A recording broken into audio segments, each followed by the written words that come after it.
Ladies and gentlemen, boys and girls, hunters of all ages and monsters of all stages, I'm DB Sinclair here with J Party, and as you may not know, Evolve can be played completely offline by yourself, and that's what we're going to show you today. The following two matches are being played by a single person, the one and only legend, myth, and master, Scott James. Offline here, playing at the 2K offices, and we're going to show you what this experience looks like from both the monsters and the hunter's perspective.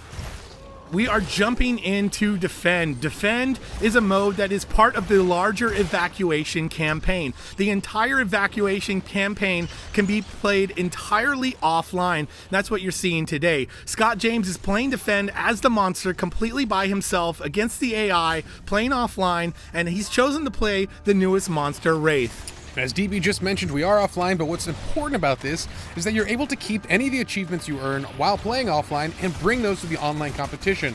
This means monster unlocks and ability unlocks will carry over in all the different modes of Evolve. Yeah, the awesome part about this is if you're playing and getting ready for that competitive play against real people, you might want to come in here and mix it up against the monsters or the AI hunters, as you see Scott doing here. Or maybe you just want to come in and practice the newest monster that you've unlocked. As J Party mentioned, everything you do in here counts towards your progression in the competitive game. Yeah, and what's cool about this mode is it allows you to experiment without consequences. Playing against those AI bots is just good training to get those ability combos down. As we're going to see today with this Wraith character, there's a lot of fun combinations you can do with these abilities to kind of chain them into some unique strategies and hopefully surprise the hunters. And you really need to do that here with Defend. Defend is a mode where you really need to be patient. You need to let your minions who are pushing those lanes do work against the towers as you yourself come in and try and dismantle the hunters when they're focused on the minions or keeping the towers up. As you can see, the Wraith, though, down on armor, might need to pop out here, is able to do that, could possibly send that decoy in to do damage while he's out trying to get armor. Yeah, perhaps the biggest unique mechanic of Defend is that the hunters are going to constantly respawn. There's no way to win this mode just from knocking out the hunters. You will need to destroy the objectives. So that makes prolonged combat not optimal for the monster, as he's going to want to get out once that armor's gone and do the damage he can when he has AI backup, and those are those other little tiny Goliaths running around trying to tear down the generator. That said, if you could take the hunters out, they do have to wait for their dropship, but you can use that time to take down the tower in your way or any of the turrets. You've seen the monster focusing two of the hunters, got him backed in the corner, and is able to potentially get one of them down there. I don't see the hunter as dead yet, so nicely done with the cloak there from support. And that supernova move just dishing out the damage. One of the Wraith's strongest abilities in her kit is that supernova, and she's going to really rely on that to take down these hunters, as she's able to isolate Daisy here and remove that extra factor from the team and get rid of those random revives. Also, when you take down the hunters or Daisy, of course, and you kill them to their death, you will be able to munch on their corpses, and that will give you some armor to go back into the fight. In Defend, you want to be really patient. You want to pick your battles. You want to go in when you have armor, as there is a lot of firepower coming back at you. Yeah, worth noting, although the hunters are going to constantly respawn, the monster, however, has a very limited health pool. Because you start at level 3, there is no way to gain health in this mode, and that makes that armor management just so important. You need to bail when your armor's down and get in there when it's up. Specifically, look for the support of those AI monsters. As you can see just on the edge of the Wraith screen there, looks like they're moving towards the second objective here as that first generator is down. Yeah, generator 2 already being worked on by the minions. The Wraith using that decoy, sending it towards the generator as well, while the Wraith itself is going to pop that supernova and be able to take down one of the turrets. As you can see, what Scott is doing is he's using that armor to go in and take down the turrets, then backing out, letting the minions do their job, and hopefully getting some more armor so he can go back in. Yeah, I like this decision here, taking down those turrets early. It's going to give the space the AI needs to hopefully get the small Goliaths in there to tear down the objective. Your goal really as the Wraith is just to distract the hunters, keep them on their back foot, and don't allow them to focus the fire on those small little Goliaths. You're seeing the minion timer up in the left-hand corner, as well as the countdown timer for the mode. That is basically when the evacuation ship will leave. Right now, you're seeing hunters will win in 5 minutes and 46 seconds if the monster is not able to destroy the final objective.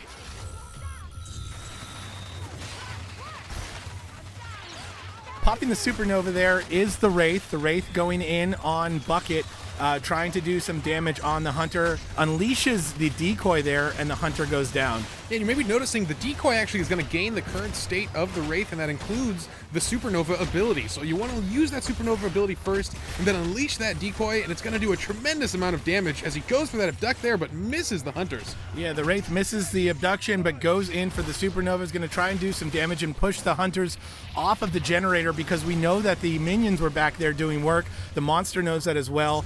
Pushing the hunters back off of the generator allowed that final minion to destroy generator number 2, and now they're going to be working on the final objective here, J Party. If the monster destroys this final objective, the monster will win, and unfortunately a lot of colonists will perish. That's going to weigh heavily on this hunter squad. Absolutely, DB. And as noted too, when each generator falls, it's going to increase the round win timer for the monster. This is going to give the monster a lot of room to farm this area. He's got over 8 minutes now to destroy this last objective. And for those of you at home, if you're worried about the hunter squad feeling bad about the loss of lives that they might incur if the Wraith wins, remember, these are AI hunters. That's right. They don't have feelings, but they're really good at playing the game. The Wraith there, trying to get out, nicely done to go in, use that decoy to do damage on the turrets, potentially taking the turrets down, and then back out when she sees that she's low on health.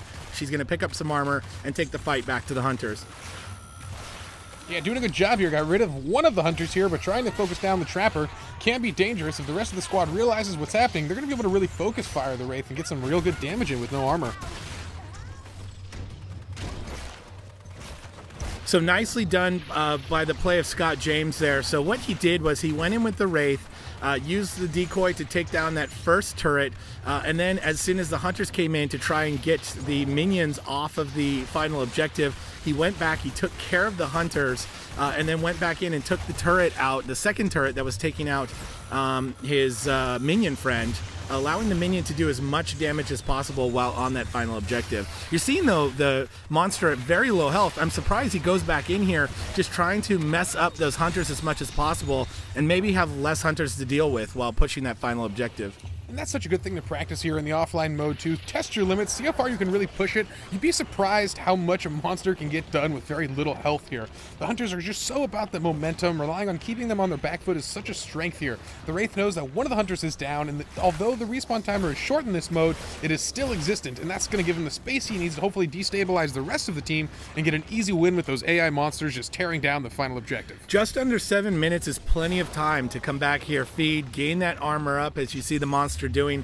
And like J Party mentioned, this is the offline mode, and this is a great time to practice. The way that monsters are unlocked in the game is you're playing the other monsters first before you get to Wraith here, so you're not going to be as familiar with Wraith as you are with Goliath potentially, especially for that competitive game. You want to come in here and, like J Party said, push your limits, push your abilities, see what is possible, and you don't have to worry about the people on the other side giving you a hard time about it.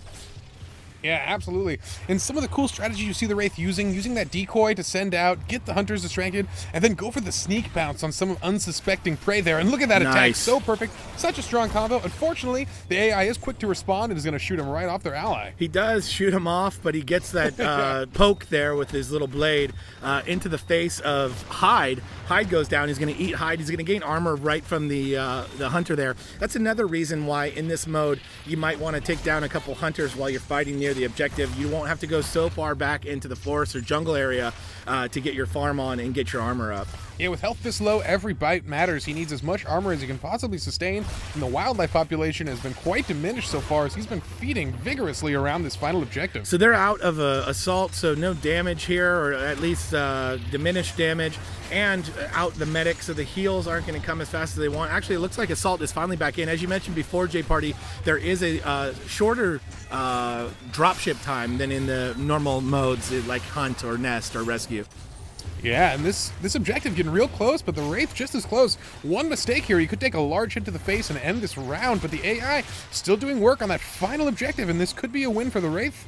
or the hunters here. Any way to go. Yeah, hard to tell. Nice abduction there, though, on Maggie the Trapper. Looks like he might be able to get Maggie down so low on health, though. I'm terrified for the Wraith right now.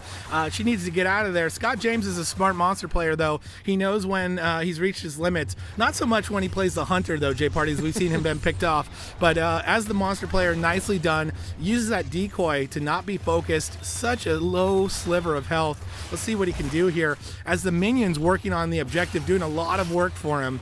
Nicely done to keep the minions going by taking out the hunters and Daisy. And with health this low, it needs to be really aware of how many dashes he has. You see in the center of your screen, the indicator right over the crosshairs is those small little orange bars. That is his dash counter. He's only got 3 of those. It's a very limited ability, and then it must recharge after that. He's going to rely so heavily on this as he ducks around this combat and tries to get the final hits on the power relay. He does on one of the hunters. One of the hunters goes down. I think that was Bucket.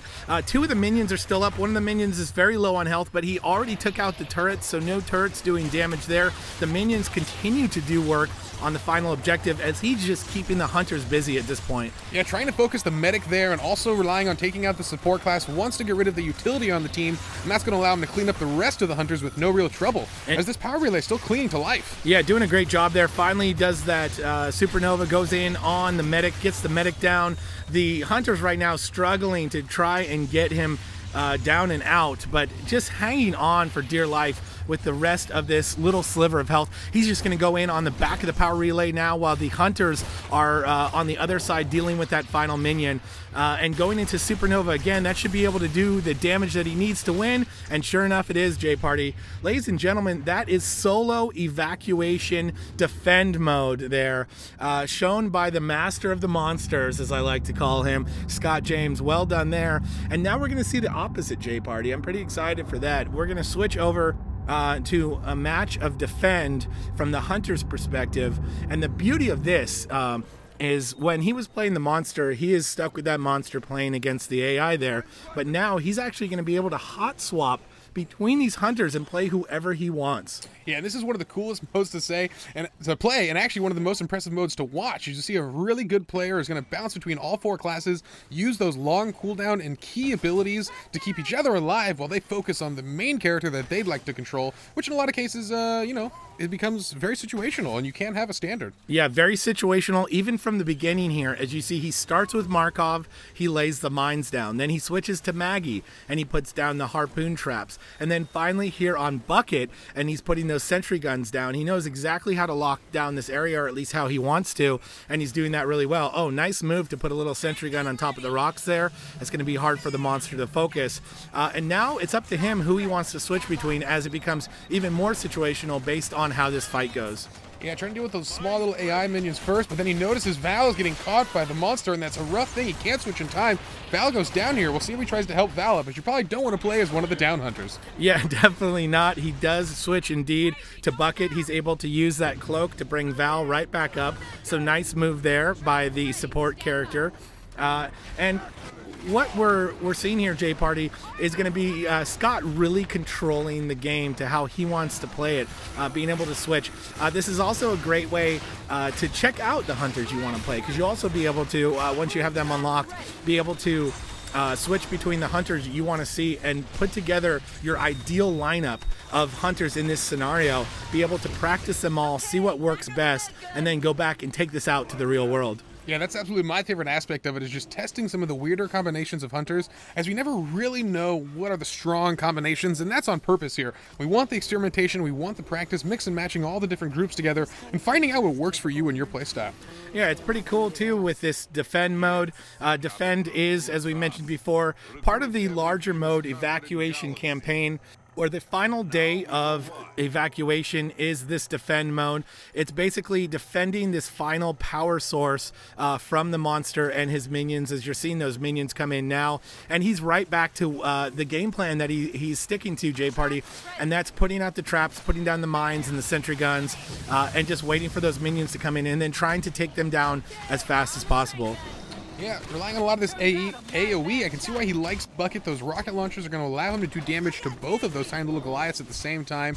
That's going to help him wear down those monsters. You know, this mode is perfect for the player that has an idea of, you know, their ideal situation and the ideal team they want to put together. This is going to allow them to come in and work on those and maybe take that information back to their friends and say, hey, I was in defend mode, I was playing it, I was working through the different hunters, and I found this this 4 that worked really well. Let's try that out.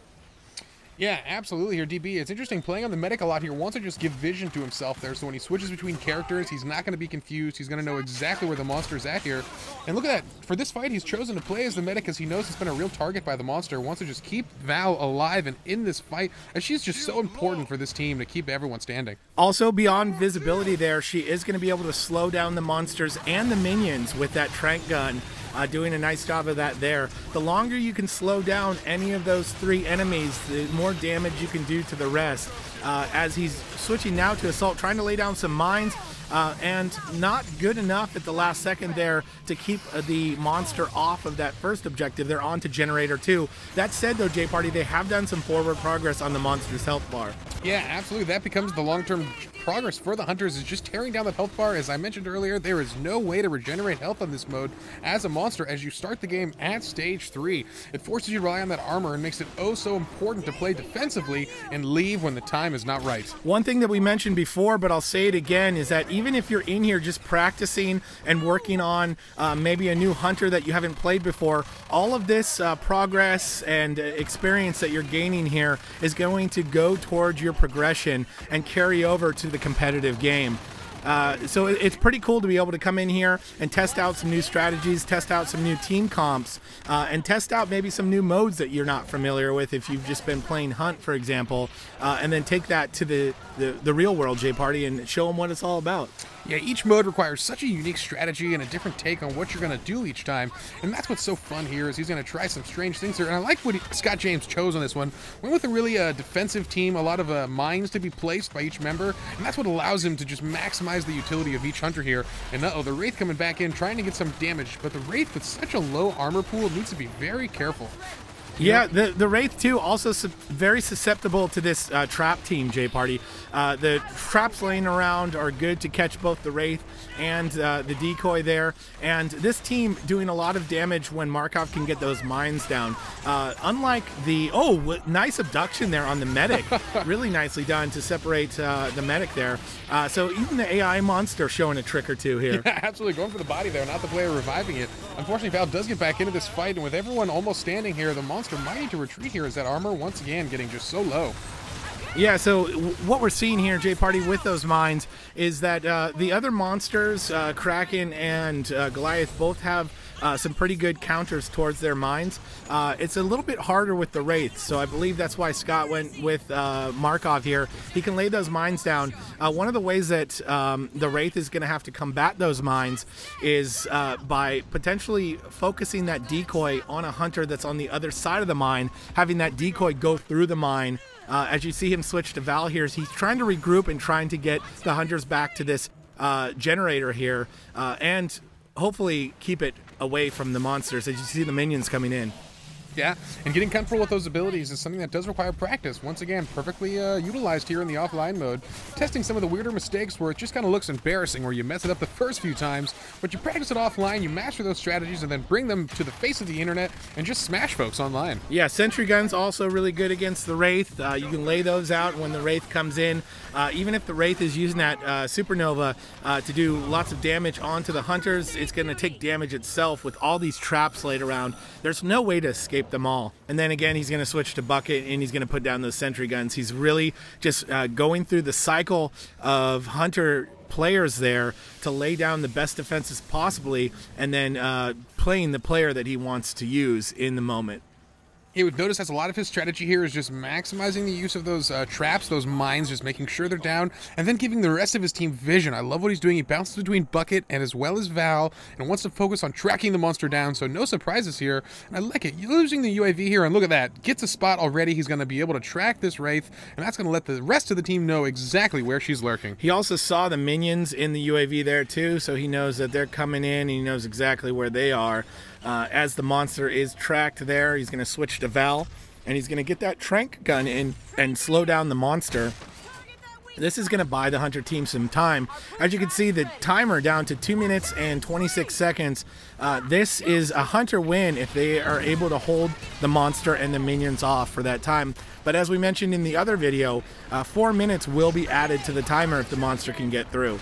Yeah, this is actually looking good though for the hunters right now. 2 minutes is a pretty decent amount of time, although as I say, the generator continuing to take losses, and a hunter goes down there. We'll see if he switches out of the support class and focuses on trying to get himself back in the fight. Yeah, 2 hunters go down, J Party. It looks like Assault and the medic, or excuse me, Support and Assault. The Trapper good to go to get him back up, and Daisy helping with that as well. Trying to get away from the Wraith there, laying down some traps as the Wraith is coming in. That AI monster trying to do work here on Scott. And doing some work there, knocking down a bunch of the hunters. Oh, and takes him down at the end there, but look at this dropship full of the whole squad here. And this is not a good look for the team, as they're going to have full reign over the generator for all the monsters there to just tear it apart here. But once again, the short dropship timer gets you right back into the fight in this mode. Yeah, fortunately, they got the short dropship, but it is the entire team out of commission at the moment. So the generator being worked on by the monster and its minions, as J Party mentioned. This is going to give him some time to get in there. It looks like the monster might have actually gone back out to get some armor. Sends in the decoy first. The decoy can do a lot of damage. I'm not sure if they trapped the decoy or the monster. Maybe they got both, J Party. Only time will tell. Yeah, actually, they got a real lucky break for the hunters there. It looks like they took out the AI support right before they all got wiped there. So not a lot of progress made on the generator, even with all the hunters dead. With them back in the fight here, they're at full strength and tearing apart these little tiny Goliaths. And a really great arena, J Party, as you see it's just on the edge of the generator there. So the minions are trapped in here and not able to get to the generator. So a beautiful arena by Scott as he switches back and forth between the rest of the hunters, trying to do damage to take the minions down. And he does a great job of that. And that generator looking nice and good, has no progress made to it since we mentioned it before. Here comes the Wraith, or is it another decoy? Looks like a decoy, J Party. And you know, that is one of the most important abilities of a trapper, is to really visualize the size of the arena. Some of the cool setups you can get as a skilled trapper are just incredible, as they've done right here, blocking out all of the monsters from the generator. They're forcing this fight off, just barely off of it. And that's what's so strong about this. And with only a couple seconds left, the hunters are about to take this victory. Yeah, the hunters are going to win here, and they do, J Party. The countdown timer, the Wraith does not even get to the final objective. The lockdown with that arena, I feel like, was the final blow to the AI hunters there. And ladies and gentlemen, that was Scott James playing as the hunters that time, going against the AI monster. And that is solo defend, part of the entire solo mode. We're out of time, so we will see you next time when we bring you Between Two Beards.